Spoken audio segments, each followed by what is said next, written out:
لا یؤمن احدکم حتی اکون احب الیہ من والدہ وولدہ والناس اجمعین، تم میں سے کوئی شخص مومن نہیں ہو سکتا جب تک کہ میں اسے محبوب تر نہ ہو جاؤں، اپنے باپ سے بھی، اپنے بیٹے سے بھی، اور تمام انسانوں سے۔ جھانک لیجئے دل میں، صورتحال یہ ہے یا نہیں ہے؟ کیوں محبوب ہو جائیں؟ اس لیے کہ آپ کے ذریعے ہدایت ملی ہے، آپ کے ذریعے ہم اللہ سے جڑے ہیں، اور آپ کو معلوم ہے دنیا میں کوئی شے ہدایت نہیں، نعمت نہیں ہے جب تک کہ نعمت ہدایت نہ ہو۔ اگر صحت اچھی ہے، ہدایت نہیں ہے، تو بدماشیاں کریں گے، کیا کریں گے؟ آپ کو معلوم ہے صحت اچھی جو ہے کہ جا کے کھپے گی اگر ہدایت نہیں ہے۔ اگر دولت ہے، ہدایت نہیں، کیا کریں؟ گلچھرے اڑائیں گے، عیاشیاں کریں گے، لوگوں پر اپنی دولت کا روب گانٹیں گے۔ اولاد ہے، ہدایت نہیں ہے، یہ اولاد سہان روح بھی بن جائے گی کہیں آپ کے لیے۔ کوئی شے نعمت نہیں ہے جب تک کہ نعمت ہدایت نہ ہو، اور ہدایت ہمیں ملی محمد رسول اللہ صلی اللہ علیہ وسلم کے ذریعے۔ تو آپ سے بڑھ کر محبوب کون ہوگا؟ اس کے ضمن میں ایک بڑا پیارا واقعہ آتا ہے۔ حضرت عمر سے پوچھتے ہیں حضور ایک مرتبہ، عمر تمہیں مجھ سے کتنی محبت ہے؟ اندازہ کیجئے کہ اس قدر اپنائیت کسی سے ہوتی ہے تب یہ سوال ہوتا ہے، عمر تمہیں مجھ سے کتنی محبت ہے؟ عرض کیا حضور مجھے آپ دنیا کے ہر انسان سے زیادہ محبوب ہیں۔ فرمایا اور اپنی جان سے؟ ذرا سا توقف کیا، دل میں جھانکا، ہاں حضور اب میں یہ بھی کہتا ہوں کہ میری جان سے بھی زیادہ عزیز ہے مجھے۔ آپ نے فرمایا الان عمر اب پہنچے ہو جو مقام ہے، اب درکار ہے، جو مطلوب ہے۔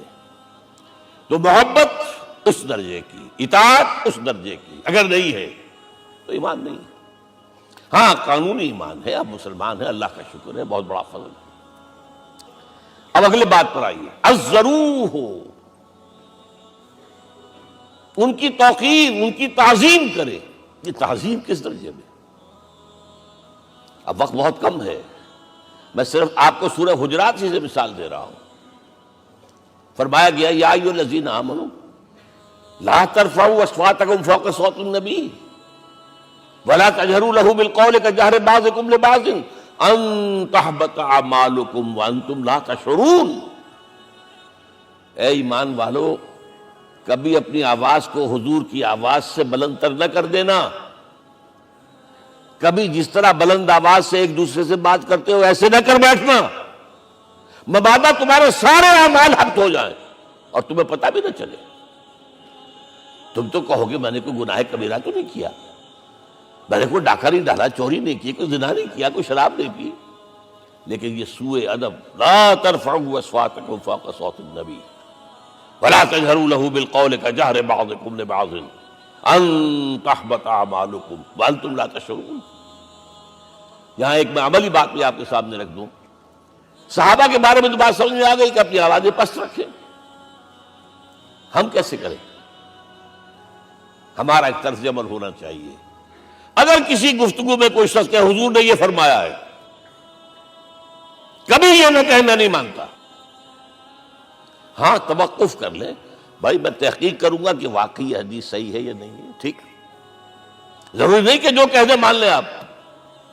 محدثین نے کتنی محنتیں کر کر کے چھانٹی کی ہے، لہذا یہ، لیکن فوراً اگر آپ لگا نہیں میں نہیں مانتا، یہ عقل کے خلاف ہے، یہ فلاں ہے، یہ وہ ہے، یہ ہے کہ جو آپ سوء ادب کے مرتکب ہو رہے ہیں نبی اکرم صلی اللہ علیہ وسلم کی بارگاہ۔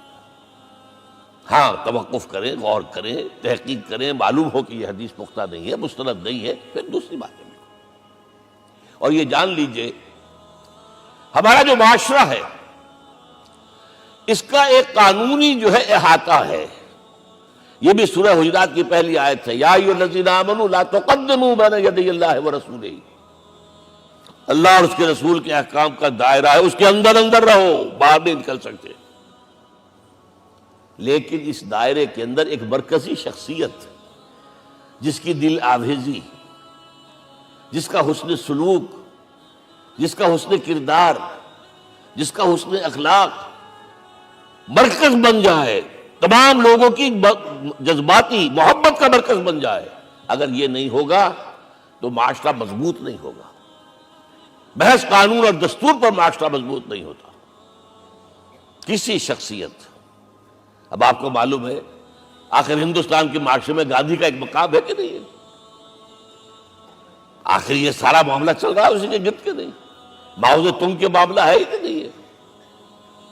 یہ سارا معاملہ دنیا میں عام لوگ کہہ دیتے، ریشنلسٹ لوگ، کہ ان چیزوں کی کیا ضرورت ہے؟ بھائی قانون دیکھنا چاہیے، دستور دیکھنا چاہیے، حکم دیکھنا. نہیں بھائی، جذباتی وابستگی کہ ایک ہستی تو ایسی ہو کہ جس کے کچھ کہنے پر فوراً زبانیں بند ہو جائیں.